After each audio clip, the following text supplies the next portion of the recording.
Hello guys, कैसे हैं आप सब लोग। बुक ऑफ एस्पर के एपिसोड 26 के साथ हाजिर हूँ। लास्ट एपिसोड के एंड पे हमने देखा था कि थर्ड प्रिंस तीनों फैमिलीज को एक कर देता है और उनसे कहता है आज के बाद लू फैमिली वाले तुम्हारे हेड होंगे। मास्टर काई का बेटा चिल्लाकर कहता है लेकिन थर्ड प्रिंस ऐसा कैसे हो सकता है। उसी वक्त काई रोंग आगे बढ़ते हैं और उसके कंधे पे हाथ रखते हुए कहते हैं नहीं ऐसा मत करो। मास्टर काई का बेटा जैसे थर्ड प्रिंस की तरफ देखता है तो वो गुस्से के साथ उसकी तरफ देख रही होती है और साथ ही उनकी पावर भी रिलीज हो रही होती है, जिसकी वजह से वो बहुत ज्यादा घबरा जाता है। मास्टर काई और उनका बेटा दोनों ही इतने ज्यादा घबरा जाते हैं कि थर्ड प्रिंस से कहते हैं ठीक है हमें आपकी बात मंजूर है, आज के बाद हम लोग लू फैमिली को ही अपना मास्टर मानेंगे। फिर थर्ड प्रिंस मास्टर ली की तरफ घूर कर देखते हैं। मास्टर ली उनसे कहते हैं आपको मेरे लिए परेशान होने की जरूरत नहीं, मैं इस फैमिली को पूरा सपोर्ट करूंगा। वैसे भी लू फैमिली के मेरे पर बहुत सारे एहसानात है और मैंने अभी तक अपना बदला चुकाना है, क्योंकि लू जीनान के साथ जो कुछ भी हुआ है वो सारा कुछ मेरी गलती की वजह से हुआ था, इसलिए मैंने इन सब के लिए ये सब कुछ करना है।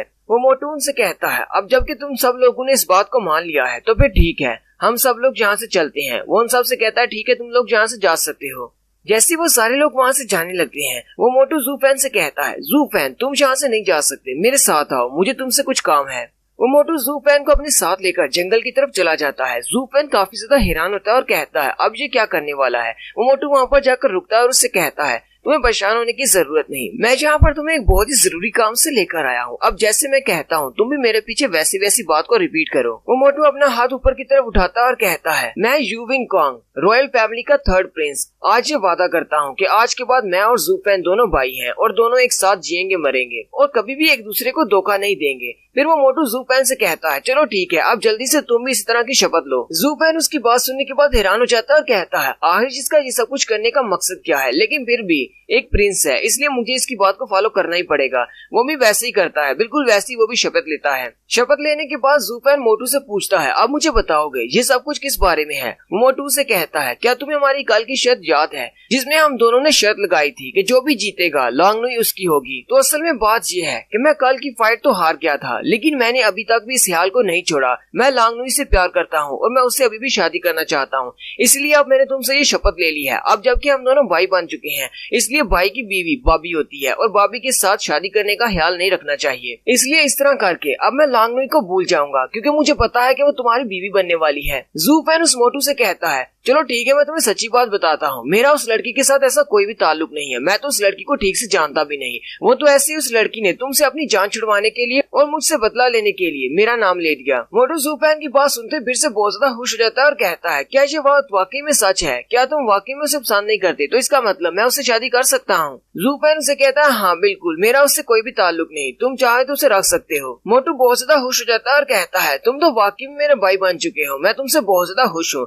ज़ूफेन उसे कहता है मोटू जरा मुझे एक बात तो बताओ, क्या वाकई में तुम्हारा ये जो प्रोजेक्ट है 3 फैमिलीज को एक मिलाने का, इसका मकसद सिर्फ एक 8वीं फैमिली बनाना है जो कि बाकी की 7 फैमिलीज को बैलेंस कर सके। मुझे नहीं लगता कि इन तीनों फैमिलीज को मिलाकर एक फैमिली बनाने के प्लान को 1000 साल तक तैयार किया गया और उसके बाद इसका मकसद सिर्फ एक छोटा सा है 7 फैमिलीज को बैलेंस करना। मुझे तो ये बहुत ज्यादा अजीब लग रहा है। वो मोटू हंसते हुए उससे कहता है मुझे नहीं पता, मुझे तो मेरे फादर ने बस इतना सा कहा था कि वहाँ पर जाकर तीनों फैमिलीज को ये सारी बात बता दो, इसके अलावा मुझे कुछ भी नहीं पता। ज़ूफेन कहता है हो सकता है कि वाकई में इसको इस बारे में कुछ भी ना पता हो, या फिर ऐसा भी हो सकता है कि इस लड़के की एक्टिंग बहुत ज्यादा कमाल की है जिससे मुझे पता भी नहीं चल रहा कि ये झूठ बोल रहा है या सच बोल रहा है। ज़ूफेन मोटू से कहता है जबकि ये सीक्रेट प्रोजेक्ट बहुत ज्यादा पुराना है, तकरीबन 1000 साल पुराना, और इसके बारे में किसी को भी नहीं पता था। फिर योमिंग वैली वालों को इसके बारे में कैसे पता चला। योमिंग वैली वालों ने पहले तो यहाँ पर आके अटैक किया, तीनों फैमिलीज से उनकी मार्शल आर्ट्स को चुराने की कोशिश की और उसके बाद उन लोगों ने इंपीरियल पैलेस में जाकर एम्परर के सामने अपनी सारी बात रख दी ताकि एम्परर को इस बात का शक ना हो कि उनका प्लान क्या है।